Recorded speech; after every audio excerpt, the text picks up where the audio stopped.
మీదకి సాధారణంగా ఆహ్వానిస్తా ఉన్నాము. కొద్దిగా గట్టిగా చప్పట్లు కొట్టాలా మనందరం కూడా. ఈ సమయానికోసమే మనం సుమారు 10 గంటల నుంచి మనం వెయిట్ చేస్తా ఉన్నాం. మహారథులందరూ విచ్చేసి ఉన్నారు కాబట్టి గట్టిగా వారికి చప్పట్లతో స్వాగతం పలకాల్సిందిగా కోరుతా ఉన్నాను.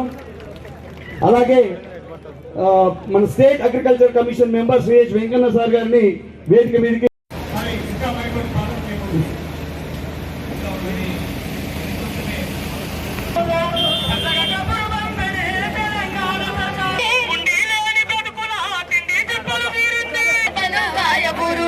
దయచేసి అందరూ కూడా కూర్చోవలసిందిగా కోరుతా ఉన్నాం.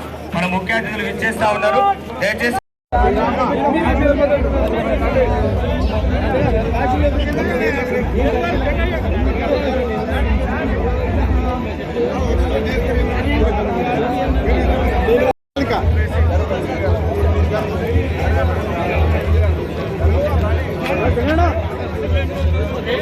అన్న ఒక నిమిషం సార్, రైట్ సార్.